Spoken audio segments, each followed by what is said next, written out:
Salut! Aujourd'hui, je voulais vous présenter quelques petites plantes comestibles. Moi, je suis frégane, ça veut dire que j'achète plus ma nourriture du tout. Je mange ce que je récupère dans les poubelles des supermarchés ou à la fin des marchés, donc la récup, j'ai fait une vidéo dessus si vous pouvez aller la voir.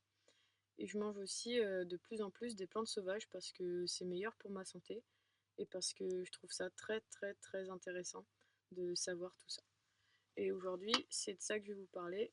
Là, par exemple, je fais une petite salade ortie, soucis, vesse et ciboulette. Donc 100% sauvage à part l'huile d'olive que j'ai rajoutée. Et elle est super bonne. Super bonne. Enfin, surtout avec l'huile d'olive évidemment. C'est des choses que j'ai appris durant mes voyages en rencontrant des personnes qui s'y connaissaient beaucoup. Durant mon enfance aussi avec ma famille qui s'y connaissait pas mal. Et aussi à la ZAD parce qu'à la ZAD on avait tout le temps de partager des savoirs. Et les plantes sauvages c'était des choses qui nous intéressaient beaucoup, que ce soit médicinal ou pour faire la cuisine. On a passé beaucoup de temps à s'échanger des recettes et à se promener en ramassant des plantes. Donc dans cette vidéo je vais parler des plantes comestibles les plus courantes. C'est-à-dire que dans toutes les plantes que je vais présenter, il y en a plus de la moitié que vous allez trouver à côté de chez vous. La première plante dont je vais vous parler, c'est le pissenlit. Il faut savoir que le pissenlit, c'était une plante qu'on galérait à cultiver avant.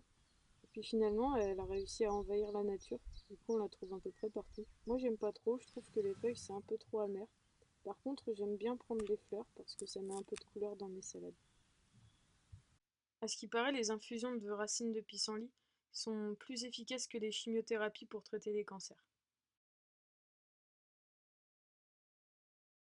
Le gratteron, c'est une plante qu'on trouve partout. Elle est facile à reconnaître parce qu'elle s'accroche à vos vêtements. L'homme s'est d'ailleurs inspiré de cette plante pour créer le scratch, le velcro. C'est ça le biomimétisme. Elle fait partie des plantes qu'on appelle mauvaises herbes. Pourtant, elle est super bonne à manger. Par contre, il faut la cuisiner parce que sinon elle accroche un peu la gorge. C'est à la ZAD que j'ai commencé à en manger. On faisait des gros pestos de gratteron et d'ortie aussi. Bon, l'ortie, tout le monde connaît. Tout le monde connaît aussi les fameuses soupes d'ortie de nos grands-mères. Par contre, ce que vous savez peut-être pas, c'est qu'on peut les manger crus. Et c'est même très bon.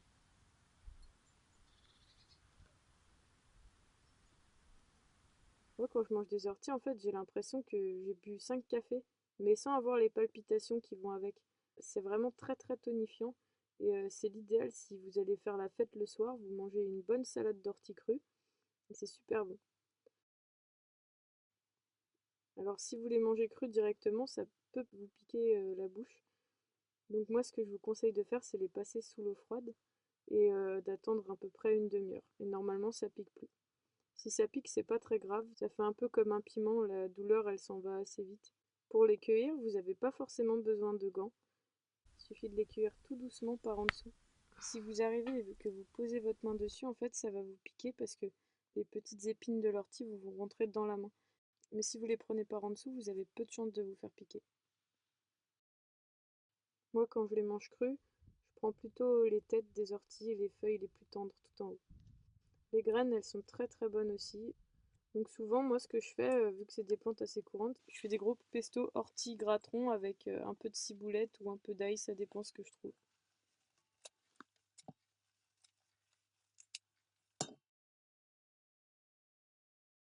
Les trèfles se mangent, mais le meilleur, c'est les fleurs, parce qu'elles sont un peu sucrées.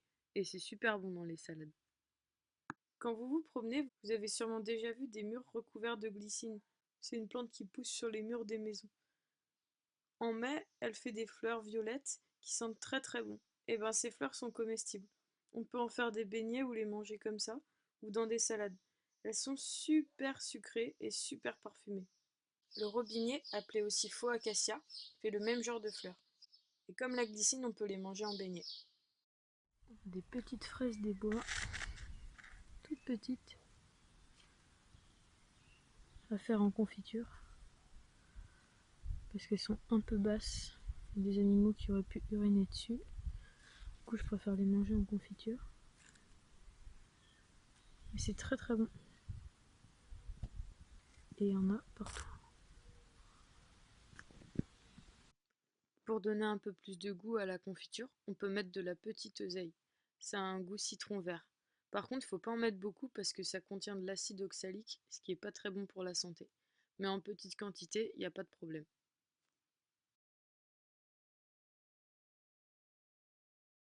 La bête sauvage a exactement la même odeur et le même goût que la bête cultivée qu'on peut acheter dans le commerce.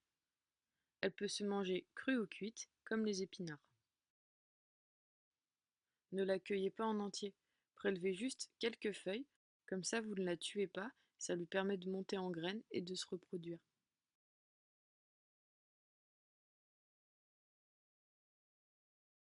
Le nombril de Vénus, c'est une des plantes que je trouve le plus jolie. En plus, elle est trop bonne, sans mauvais jeu de mots. On l'appelle comme ça parce qu'on dirait un ventre de femme avec un petit nombril au milieu. Elle pousse à la verticale, soit le long des murets, soit au pied des arbres. On peut la ramasser en avril et en mai. Après, elle commence à fleurir. Si vous repérez ce genre de plantes, c'est des nombrils de Vénus, mais c'est trop tard, ils ont déjà fleuri. La veste, c'est une des plantes que je mange le plus souvent en ce moment.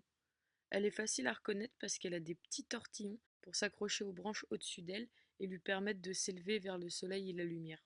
Elle a un goût de petits pois crus et elle est super bonne en salade. Tout se mange, la tige, les feuilles, les fleurs. On peut même faire de la farine avec les graines. Le mouron des oiseaux est une plante très envahissante, mais elle est super bonne. On peut la manger crue ou cuite. Moi je trouve qu'elle a un goût d'épinard. La carotte sauvage, c'est tout simplement l'ancêtre de la carotte. Ça fait une toute petite racine par rapport à une carotte moderne et elle est de couleur blanche.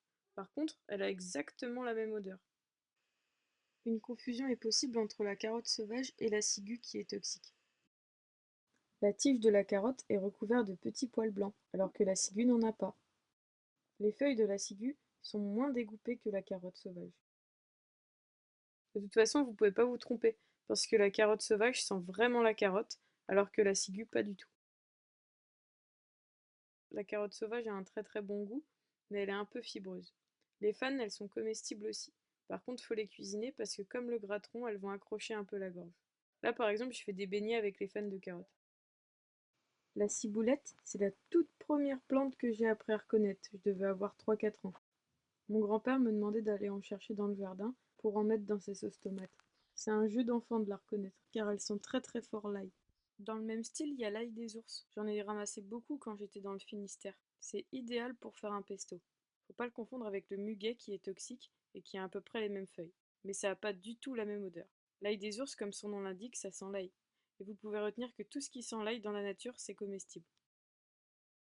Le fenouil sauvage a le même goût et la même odeur que le fenouil cultivé. Par contre, il ne fait pas de gros bulbes. Mais vous pouvez utiliser les feuilles pour aromatiser les plats. Ça se marie très bien avec tout ce qui est à base de fruits de mer, d'algues ou de poissons. La salicorne est une plante qui vit au bord de la mer ou dans des marais salants. Par abus de langage, on l'appelle parfois le haricot de mer. Le haricot de mer, c'est une algue, alors que la salicorne possède des racines, donc ce n'est pas une algue.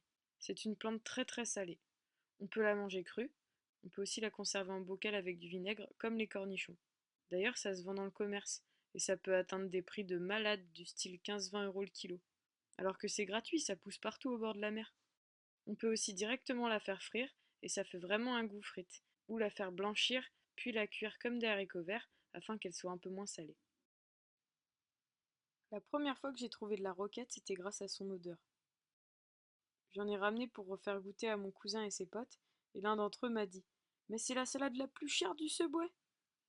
Et oui, ici elle poussait partout, et c'était gratos. La roquette fait une petite fleur jaune, mais attention à ne pas confondre avec le bouton d'or qui est toxique.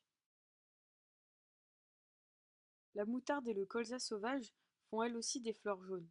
On peut facilement les confondre, mais de toute façon elles sont toutes les deux comestibles. Ce sont de grandes plantes aux tiges assez fines. Elles sont parfois plus grandes que moi. La moutarde a des feuilles plus grandes et le colza a une forte odeur de chou. Quand on mange une fleur de moutarde, on sent pas tout de suite le goût, et puis d'un coup ça monte au nez comme la moutarde classique. Le plantain, tout le monde en a déjà vu. Il en existe deux variétés. Le plantain lancéolé, dont les feuilles ont une forme de lance, et le plantain majeur, qui a des feuilles plus rondes et des graines tout en longueur. Les feuilles du plantain se mangent, mais moi je les trouve un peu trop amères. Les graines se mangent aussi, et quand on les fait cuire, ça a un léger goût de champignon. On en mettait souvent dans des chapatis à la ZAD. Si vous vous êtes piqué en essayant de ramasser des orties, vous pouvez prendre une petite feuille de plantain et la frotter contre les piqûres. La douleur va instantanément s'arrêter. L'aquilée millefeuille, on en trouve vraiment partout. C'est une plante assez amère, mais elle a des propriétés médicinales très intéressantes. Elle va régler les problèmes sanguins, par exemple pour les femmes qui ont des problèmes avec leurs règles. Le souci, c'est une jolie petite fleur orange ou jaune qui pousse à peu près partout et qui est très résistant. Comme l'aquilée, elle permet aux femmes d'avoir moins de problèmes pendant leurs règles. Elle est très très bonne pour la peau. Quand j'en trouve, je en mets direct dans mes salades. Voilà, cette vidéo est finie. Tu peux retrouver tous mes croquis sur ma page Facebook. Le lien il est dans la description. Bien sûr, il y a plein de plantes dont j'ai pas parlé, donc je ferai sûrement d'autres vidéos sur les plantes et aussi sur les algues comestibles. Peut-être aussi sur comment les cuisiner et les conserver. Donc si tout ça, ça t'intéresse, n'hésite pas à t'abonner. Et puis j'aimerais beaucoup apprendre à reconnaître les champignons. Alors si tu connais, n'hésite pas à me contacter par MP sur Facebook ou à me laisser un commentaire sous cette vidéo. Puis comme ça, on pourra peut-être se rencontrer et partager nos connaissances cet automne. Merci!